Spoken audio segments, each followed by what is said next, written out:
Can men get pregnant? Again, as I'm saying. Let me just remind you what you testified to a moment ago.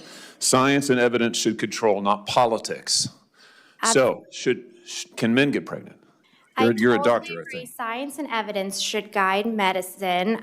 Do science and evidence tell us that men can get pregnant? Biological men, can they? We are witnessing a total breakdown of communication on Capitol Hill.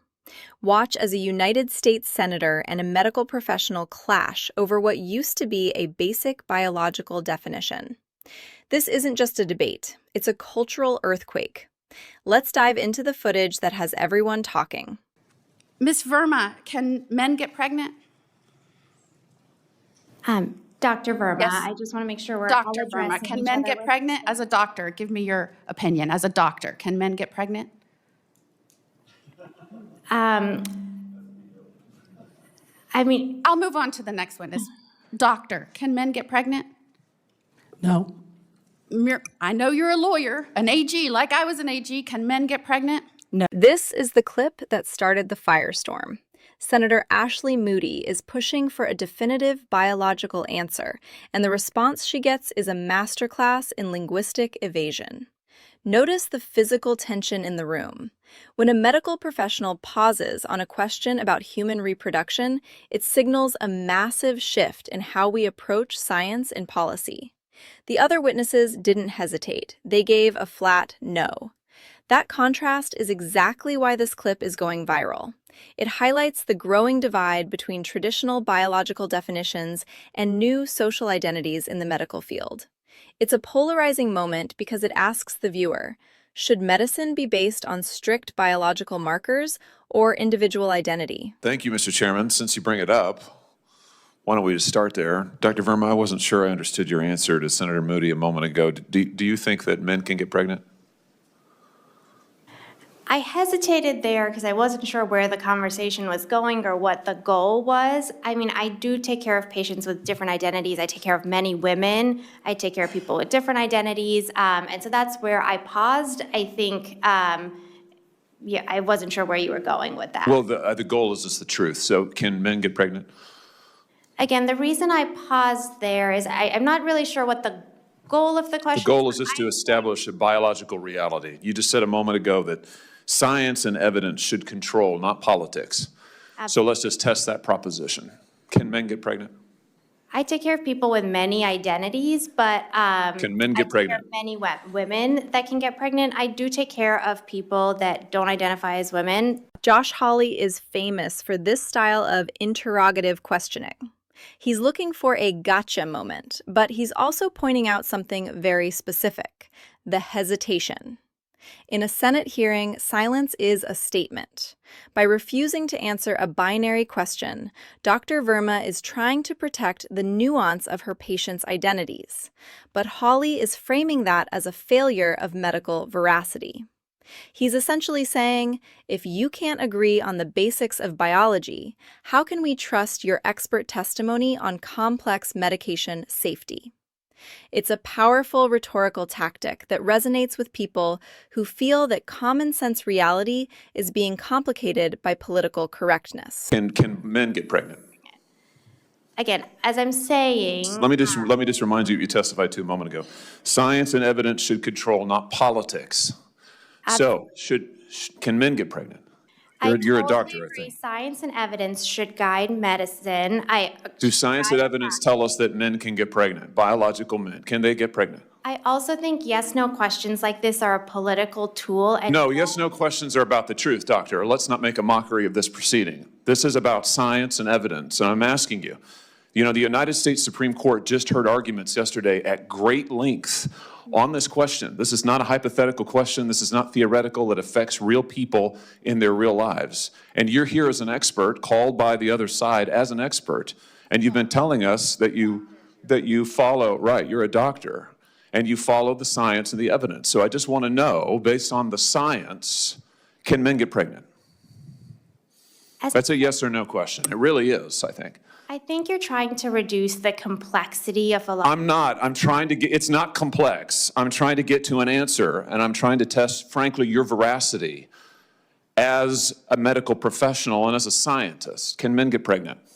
I think you're also conflating This is male extraordinary. female with. No, I'm not conflating male and female. They're two different things. There's biological men and there's biological women. I would be more than happy to have a conversation with you that is not coming from a place of trying to be polarized and push. I'm not trying to be polarizing. I'm trying to ask, I think it is extraordinary that we are here in a hearing about science and about women.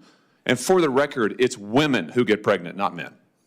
It also. We are here about the safety of women and science that shows that this abortion drug causes adverse health events in 11% of cases. That's 22 times greater than the FDA label, another fact you haven't acknowledged, and yet you won't even acknowledge the basic reality that biological men don't get pregnant. There's a difference between biological men and biological women. I don't know how we can take you seriously and your claims to be a person of science if you won't level with this on this basic issue. I thought we were past all of this, frankly. I can't believe we're still here talking about this.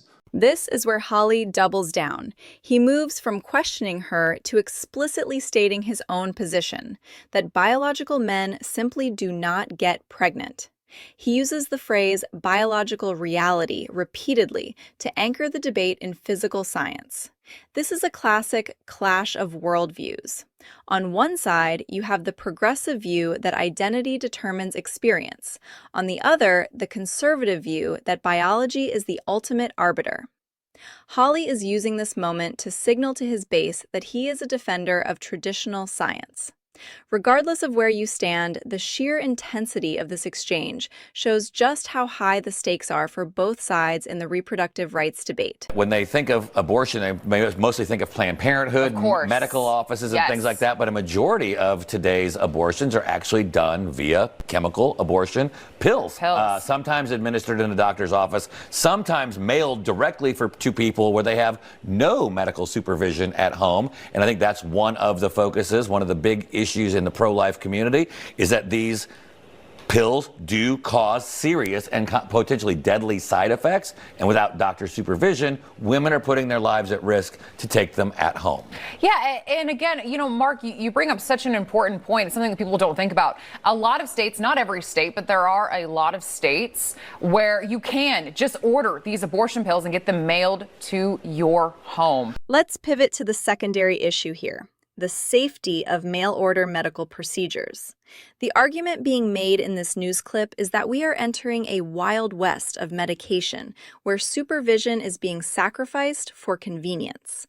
This is a massive point of contention for health advocates. If a patient is taking high-risk medication without an in-person doctor's visit, who is responsible if things go wrong? The 11% adverse event statistic Hawley mentioned is a heavy number, and even if it's disputed by other studies, the fear of home-administered medical crises is a powerful driver for new restrictive legislation. So today I'm delighted to sign the Whole Milk for Healthy Kids Act into law, which is a very important thing for our farmers, and I think maybe more important for our people, the people that drink milk. This is the first bill signing of the new year, and it will ensure that millions of school-aged children have access to high-quality milk as we make America healthy again. I want to thank Secretary of Agriculture Brooke Rollins, who's behind me, Secretary of Health and Human Services Robert F. Kennedy Jr., Senators John Boozman and Mike Crapo, Roger Marshall, Peter Welch, as well as Representative G.T. Thompson and Tim Walberg, all great people. Also with us today is USDA National Nutrition Advisor Dr. Ben Carson, my friend for a long time. We went head to head, and it was not easy going head to head with Ben. He's great. He still looks good. That's because he drinks a lot of milk. Now look at this. While the Senate is arguing over biology, the White House is making a major move on nutrition. This is the signing of the Whole Milk for Healthy Kids Act. It's a symbolic and literal reversal of the Obama-era school lunch guidelines. Seeing RFK Jr. and Ben Carson standing there is a massive signal that the administration is prioritizing real food over processed alternatives. It's a rare bipartisan issue that connects with dairy farmers and parents alike. This Make America Healthy Again movement is clearly picking up steam, focusing on returning to the basics of American nutrition. I also want to note, and you said it as well, that over a decade ago, Michelle Obama, in this very room, made an announcement on a short-sighted campaign to ditch the whole milk in schools, and that's what we're working to fix today. Last week, Bobby Kennedy and Ben Carson and Dr. Oz and the whole crew, sir, announced the Dietary Guidelines for Americans 2025 to 2030, which also reintroduced full-fat dairy into a healthy diet.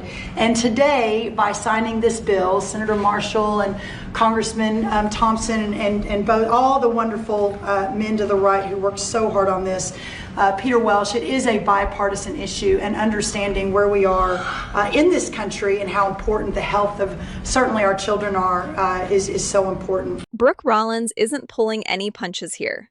By calling the previous administration's policy short-sighted, she is framing this new bill as a rescue mission for American children.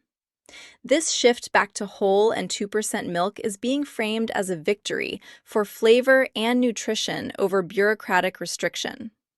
It's fascinating to see how milk has become a political battleground for broader debates about government overreach in our daily diets. Between the Senate hearing we just saw and this signing, the message from the current administration is clear: a return to traditional biological and nutritional standards. Two massive stories, one common theme: a major reset of American standards.